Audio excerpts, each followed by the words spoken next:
Nous entendons fréquemment que la masturbation est une pratique normale. Mais jusqu'à quel point? Combien de fois par jour peut-on se masturber sans être considéré comme dépendant?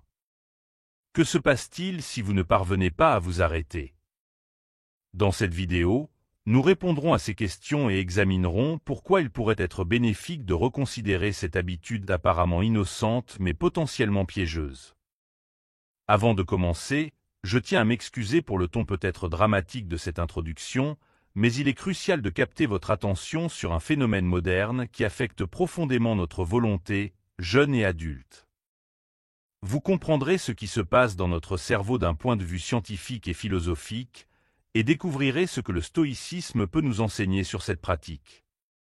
N'oubliez pas de vous abonner à notre chaîne et d'activer la cloche pour ne rien manquer de nos futures vidéos. Le point de vue médical. La médecine moderne est claire. La masturbation est une pratique normale, observée non seulement chez les humains, mais aussi chez d'autres mammifères comme les chiens.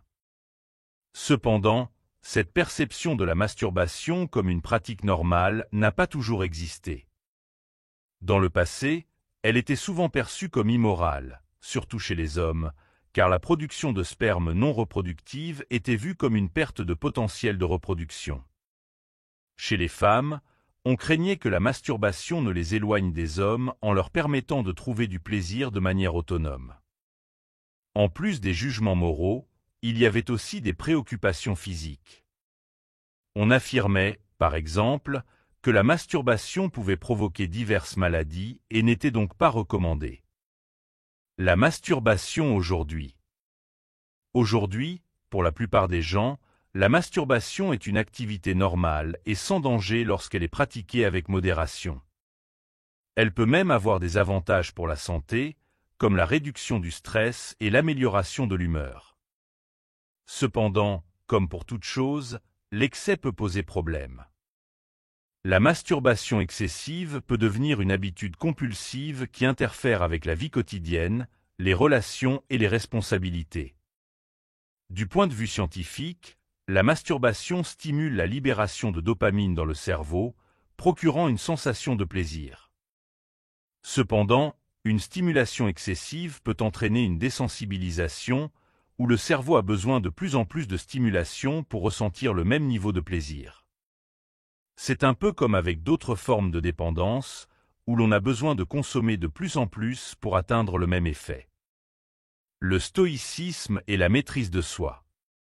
Le stoïcisme, une philosophie ancienne, nous enseigne l'importance de la modération et du contrôle de soi. Selon les stoïciens, la maîtrise de nos désirs et de nos impulsions est essentielle pour mener une vie vertueuse et équilibrée. Appliqué à la masturbation, cela signifie qu'il est important de ne pas laisser cette habitude dominer notre vie et de chercher à maintenir un équilibre sain. Il est important de noter que chaque personne est différente. Ce qui est excessif pour l'un peut être normal pour un autre. Si vous trouvez que la masturbation interfère avec votre vie quotidienne, il peut être utile de parler à un professionnel de la santé pour obtenir des conseils. L'impact sur le sommeil et le bien-être. L'acte sexuel, y compris la masturbation, induit souvent le sommeil. Selon l'Institut français de la santé et de la recherche médicale, après l'orgasme, le cerveau des hommes désactive le désir sexuel, ce qui entraîne un repos du cortex cérébral, la région responsable de la pensée consciente. Cette désactivation réduit l'envie de poursuivre les relations sexuelles et facilite l'endormissement.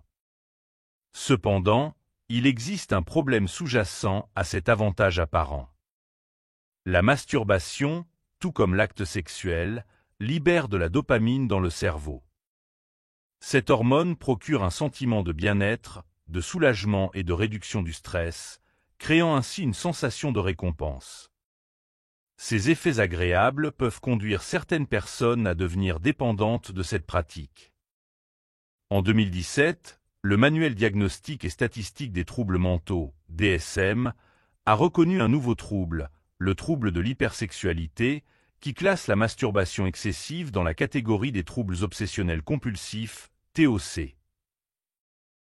Ce trouble peut entraîner des conséquences graves tant sur le plan mental que familial.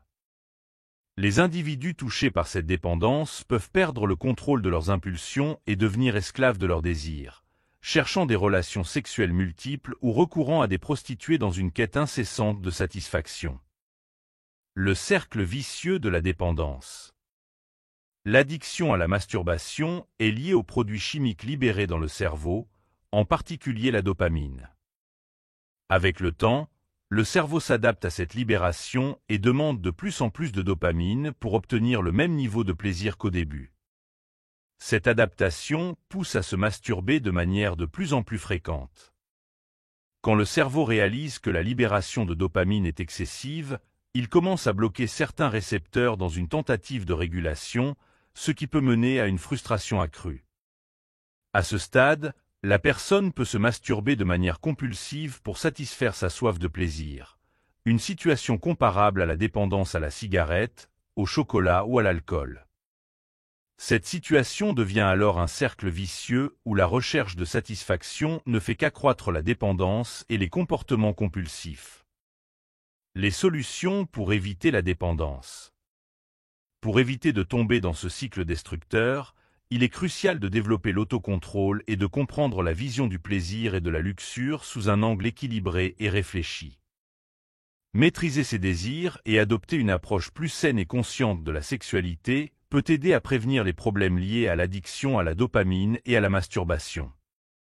Des pratiques comme la méditation, l'exercice physique et la recherche de connexions sociales authentiques peuvent également aider à réguler les niveaux de dopamine de manière naturelle et saine. Pour conclure, bien que l'acte sexuel puisse induire le sommeil et offrir des moments de plaisir intenses, il est essentiel de rester vigilant face aux risques d'addiction et de perte de contrôle. Comprendre les mécanismes biologiques et psychologiques en jeu peut permettre de mieux gérer ses comportements et de maintenir une vie sexuelle équilibrée et satisfaisante. Les paroles d'Épictète et les pensées intimes de Sénèque explorent les profondeurs des passions humaines, un héritage qui continue de nous captiver.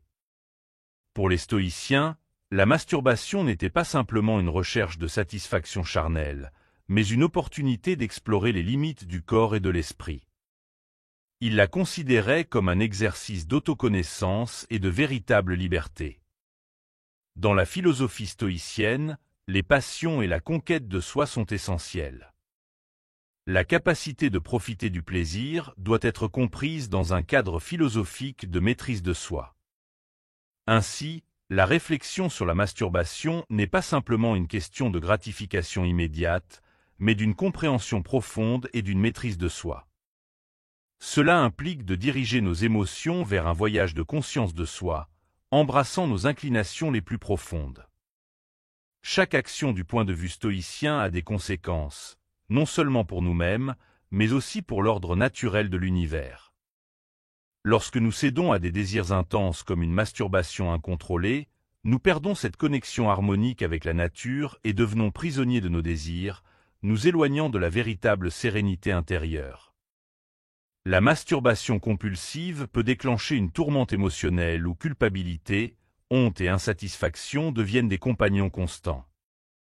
Les stoïciens nous enseignent à contrôler nos émotions intenses par l'introspection et l'autorégulation. En faisant face consciemment à nos émotions, nous apprenons à les gérer de manière saine et constructive. Ils nous encouragent à trouver la paix intérieure en nous-mêmes, où la véritable satisfaction réside dans notre autodiscipline et notre capacité à trouver la joie dans ce qui est simple et vertueux. Une histoire personnelle inspirante. Permettez-moi de partager une histoire personnelle inspirante.